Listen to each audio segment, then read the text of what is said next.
Hello there, I got myself a new toy, and that new toy is an NEC ProSpeed SX20.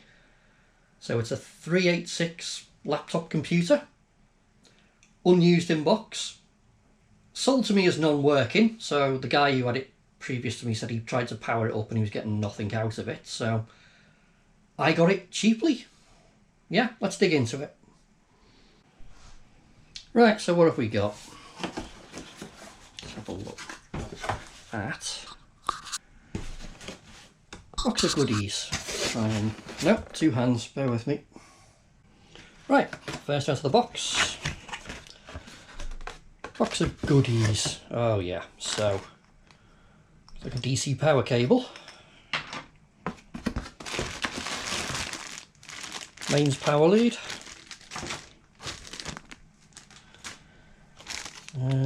Ferrite bead. What's that, a SCSI cable? Parallel cable?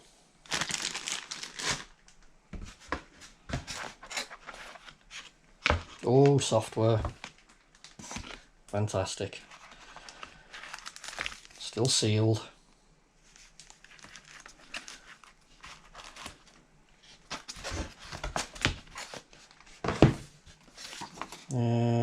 Some sort of license agreement. Fine. Quick start guide.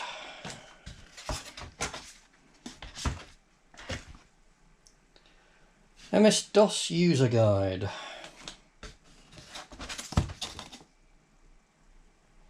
Portable guide. Hey, not short of guides. Another one of those leaflets.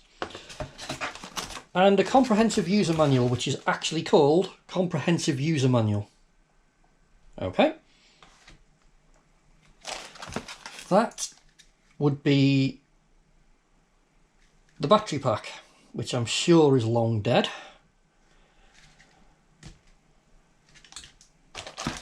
And that is the power supply, which is also dead, because it was the first thing I did was test it when I got this. So yeah, so that could be the only thing that's stopping this from working. It could just be one of a number of faults, I don't know yet. But I'll have to dig into that.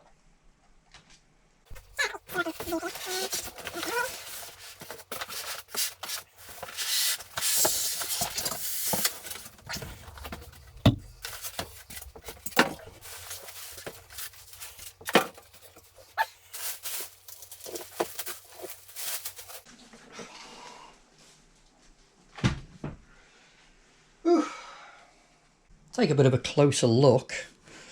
So, what have we got on the back? That is presumably where the power brick / battery would slide in.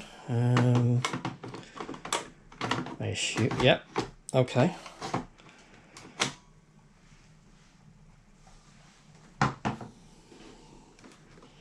What else have we got? We've also got a separate power supply in. Presumably that would be to charge the battery. What's under there? Anything? Does that open? Oh yeah. Ah! That'll be for a docking station, I would assume. And what have we got? Ethernet, presumably? Printer. Serial and... oh, CRT. Excellent. Excellent. This thing weighs a ton. Right. 3.5-inch floppy. On the front, standby switch, LEDs for battery disk, speed and CRT. Aha! And a power switch on the other side. And a reset. This thing weighs a ton. Right. Let's open it up. Oh, it even smells new. It's lovely. Let me just reposition myself a little bit for you. Right. Get rid of the packing material. So, display with contrast and brightness control, keyboard. And I think, yep, the keyboard pops out. Nifty little design. Does it have any feet? Yes, it does. Oh, look at that. Right.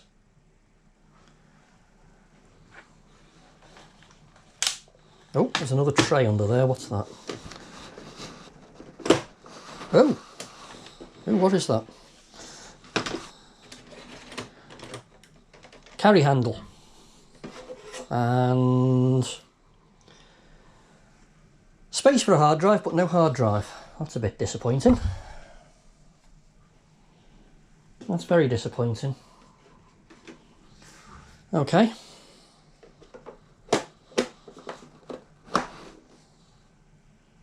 Right, so the power supply came apart simply enough. So I've been poking around with a multimeter, which I did off camera, because I'm dealing with mains voltages here and I didn't want to be prattling about around a camera stand.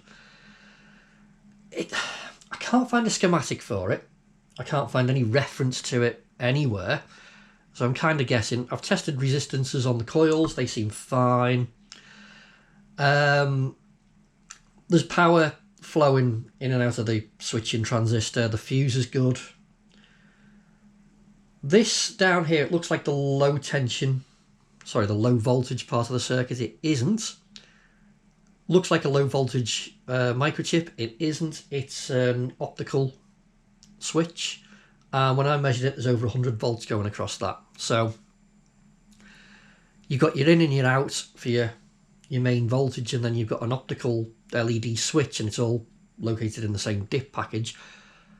I'm not getting voltages across the switch part of it, so maybe this is faulty, or maybe it's just at such a high frequency that I need an oscilloscope to look at what's going on. I don't know. I'm going to switch out the capacitors in case they've caused a problem. I'm going to switch this out as well. We'll see what happens. I'm not optimistic though. Right, so I've gone in, I've recapped it, I've replaced that optical switch, and dun, dun, dun, dun, we have a voltage. So it's working. So it was either that switch or the capacitors, probably a mixture of both. I don't know. I pulled out some very, very leaky capacitors on this. I mean, physically leaking, and then I had to spend a lot of time washing the board down afterwards. And like I said, this is an unused unit, so just the fact that it's been sitting in a box for nearly 30 years has caused all this damage. So now I've got a working power supply, I can start playing about with the main unit, but I think I'm going to play it safe, because if the capacitors are leaking in this, they could be in the unit as well. So let's have a look inside before we put any power near it. Right, so now I've got the power supply working.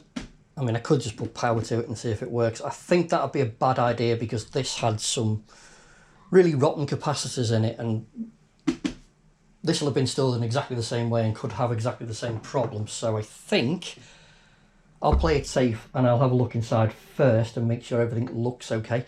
At the very least, it's going to have a CMOS battery that may have leaked, or if it hasn't, it's going to need changing anyway. So let's have a look inside it first. So let's see. I've never taken one of these apart before, but how hard can it be? Hard if you don't use the right screwdriver.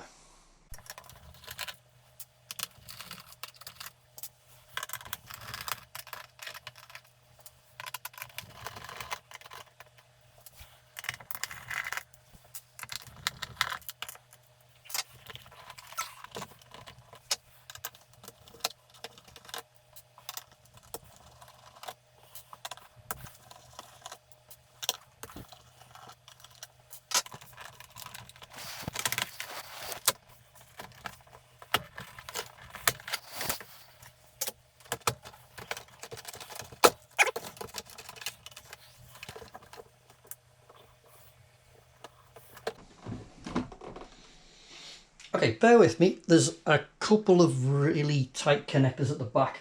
I'm going to try and get them, but I don't think I can do it while round a camera, so just excuse me for a second. And we're in. Okay, so I think I've got a lot more stripping down to do just to check all the caps. But yeah. The keyboard has a PS2 connector and it just goes through the case into the board there. It's weird. Space for presumably a hard drive, I thought, but that looks like a hard drive. So, is that space for a second hard drive or for something else? Don't know. I suppose I could read the manual and find out, but some sort of expansion anyway. Okay, I'm going to continue stripping down, I think, and taking photos as I go, so I can put things back the way they came.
Hey, found the clock battery.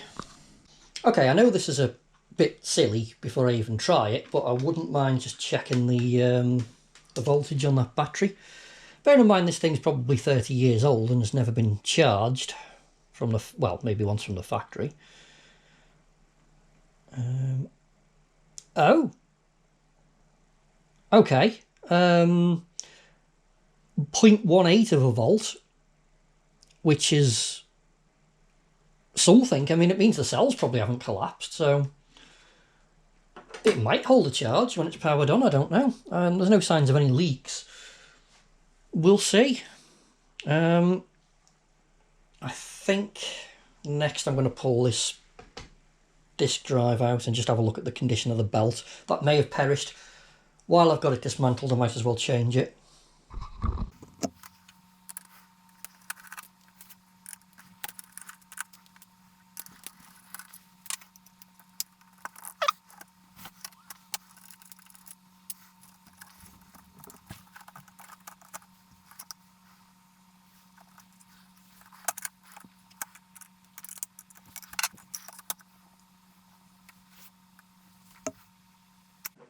Alright, so it's a TIAC unit, if I'm pronouncing that right, and the belt looks like a pig to get to actually, but is still in place and still springy. I don't know if you can actually see that or not, it's coming up on the camera, but it's there. Ooh, right, I think I'm going to have a good look at the capacitors in this thing through an eye loop. I'll make an assessment on whether or not to change those or not. Capacitors all look fine, there's no nasty smells coming from anything. I found the CPU. And there's a space there, presumably for a maths coprocessor. I might pick one up if I can. Anyway, so it's back together. So I couldn't find anything leaking inside. I'm so glad that clock battery's not leaking. I say we put power to it and just see what happens. Might be a bad idea, but let's see that. Aha! I need a power cable, which is live. Okay. Smoke test. Let's see what we get.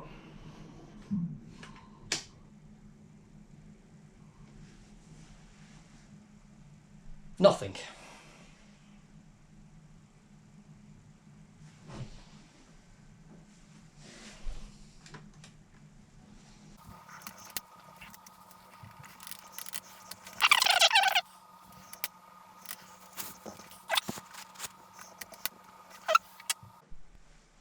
Okay, that was disappointing, but you know what? You get on with it and you move on, don't you? The fact that it was doing nothing at all, not even the fans were trying to start, indicates probably a power problem. And I'm pretty sure this is the power board here. So I'm going to take this out and have a closer look.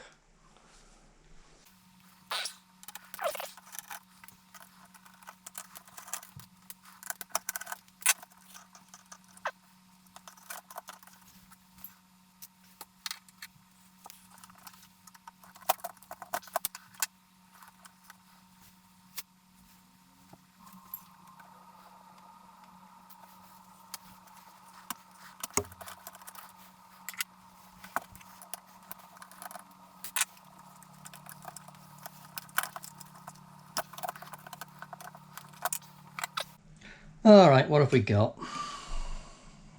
Two boards. Can they be separated? I think they can. Oh no, take a screw out first.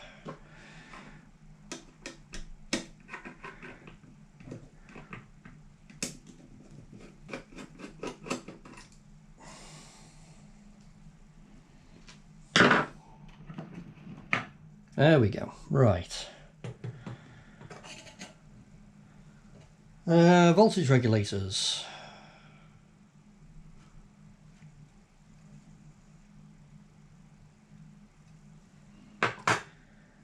And, ooh, lots of capacitors. Okay, let me have a look at this under an eye loop. Yep, so I've found an issue. The bigger caps look fine, the through holes, but these little surface mount ones, every single one has leaked. So, that ain't helping. So, I'm going to need to order some, I think. I'll see what I've got in my bag of tricks. I might be able to make through hole ones fit. We'll see. Let me get my thinking cap on. Right, pile of bits. And I've replaced all the surface mount capacitors. Not my neatest work, but it's my first time ever doing that, so it is what it is. They get a bit straighter as I go along, but they're all on and they all seem to be making a good connection, so no issues apart from one of them, which was here, and the pads did lift on this one. So the electrolyte got to it. So I've ended up putting a through-hole capacitor in place, and just to stop the pads moving around, because they are still connected to the track, I've just used a blob of glue on it there, just to hold everything steady.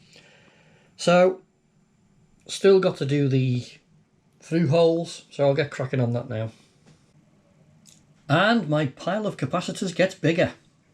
So, this is done, all bar one, because like an idiot I ordered the wrong voltage, but that's on its way, so for the time being I'll consider this done and I'm going to move on. Right, the surface mount caps, they were visibly leaking once you got in up close and personal to them. The through hole ones all looked absolutely fine, but when I pulled them off I found there was every single one of them had leaked through the bottom. You see, they looked fine from the top because I was looking for bulging capacitors, which, because this is a brand new unit, you're not going to have, so that was dumb of me. Anyway, yes, it took me a long time to just get the solder moving to get these old caps out and the new ones in, and then I had to clean up the board in the meantime as well, so awful lot of work gone onto this. So I think, just to be on the safe side, I'm going to go through and I'm going to recap the entire computer, because 9 out of 10 capacitors I'm finding at the moment have leaked, and there's no reason to think that that hasn't carried on through the machine. So I think before I attempt to put power to this thing again, I should go through and change all the electrolytics. Well, let's pull it apart again. I'll take everything out and I'll start with the bottom board first, and then I can start building it back up again, if that makes sense.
bottom board is free, so I'll start with this mess of capacitors over here.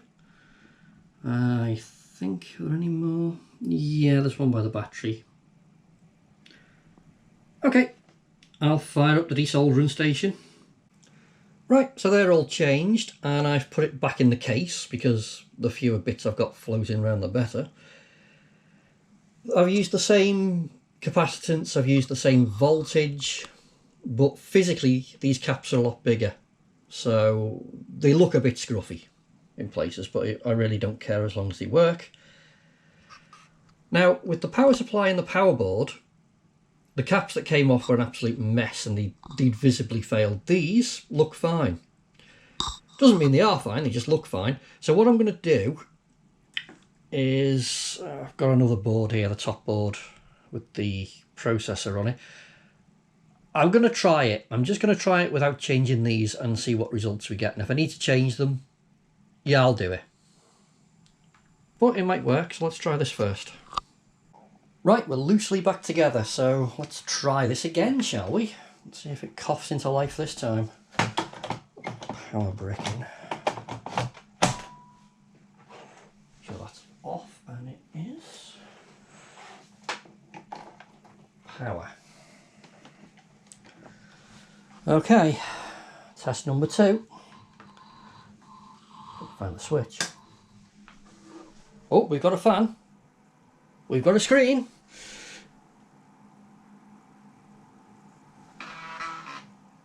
Ha ha. Excuse me. Invalid configuration information. Please run setup program. Alright. Time to play. But hey, it's doing something. So it's asking me to run a setup program, and I do have all the original floppies. I don't trust that floppy drive yet, so I think I'm just going to put a disk in it, just to make sure it's not going to chew anything first. And I don't know what's on that. Time Computers, God bless you.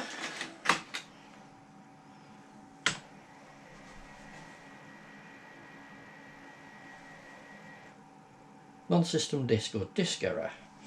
Alright, so what's it asking for? It's not chewed anything, so it's asking for system. Alright, I've got system, I've got utility, and there's a manual, probably not that one. Let's try the system disk.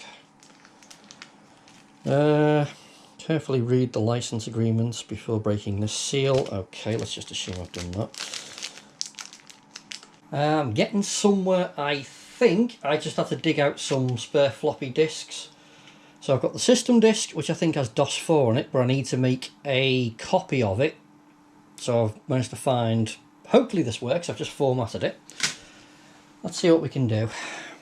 I think without these system disks I'd be pretty stuffed as well. So I'll need to make a backup of these. Was it setup or install? I can't remember. No, that would be install.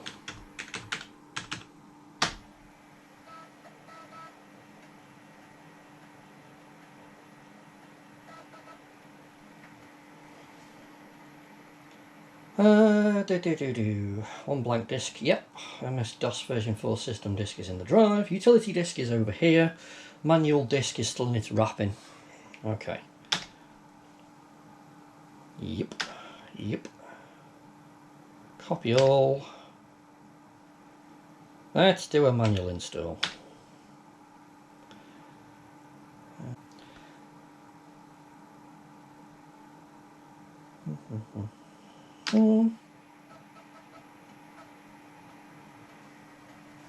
I didn't label the disk working. I hope that works. Let's see what it does.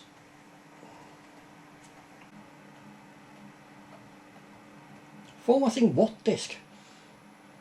Please say the hard drive. Oh yeah. Right, I suppose I could try the original battery, see if that's got anything, if it'll hold a charge. It's got any life left in it. Who knows? Battery in, power supply on. we want the power supply in the back of the machine, and then power supply in here.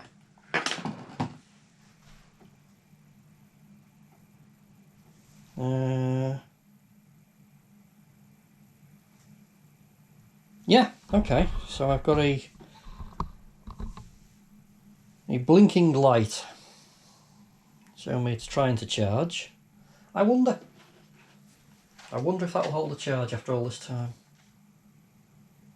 Right, it's taken about 2.5 hours, but my battery charging light has stopped flashing and the battery pack's warm, so presumably that's charged up. I don't know if it's going to hold a charge, but let's find out. Let's unplug the power supply. So we are completely isolated. Right, let's give it a go.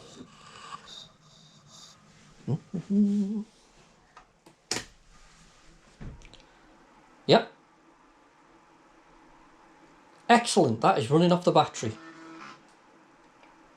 I have no idea how good this battery is going to be, whether it's going to last, but the fact that it's 29 years old and it works at all, that's pretty amazing.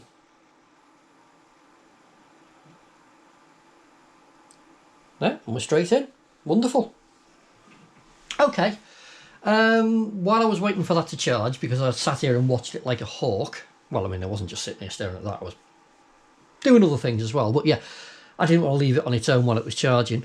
I did have a bit of a thumb through the manual, so first of all I can tell you, let's get the keyboard out the way, this expansion port here, I thought it was for a second hard drive, it's not. It will accept an external floppy.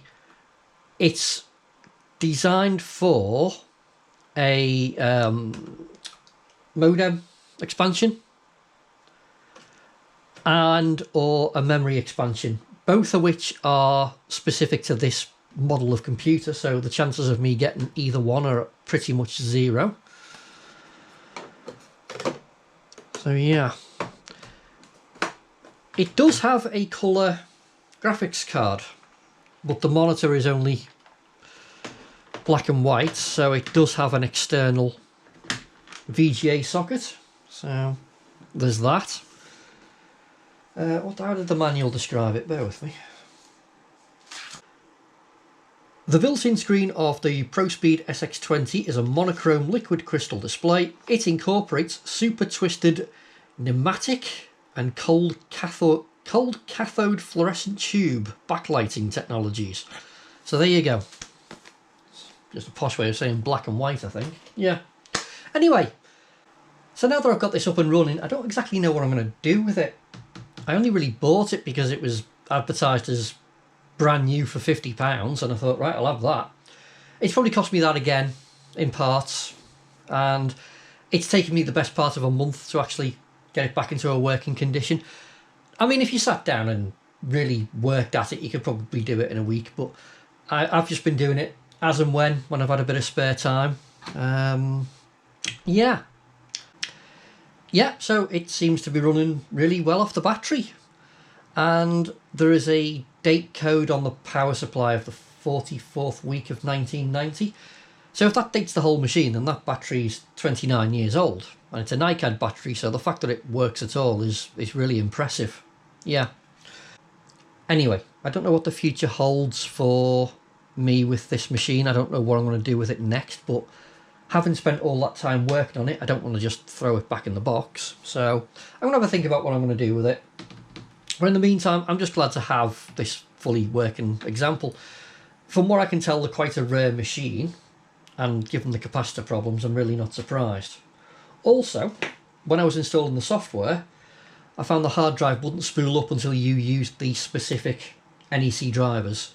So I think my next job is to make a backup of the software, because if anything ever happens to this, I'm kind of stuffed, because I think chances are I'm not going to be able to get hold of copies of these. Anyway, I'm going to wrap this up here for now, and yeah, thank you very much for watching. See you on the next one.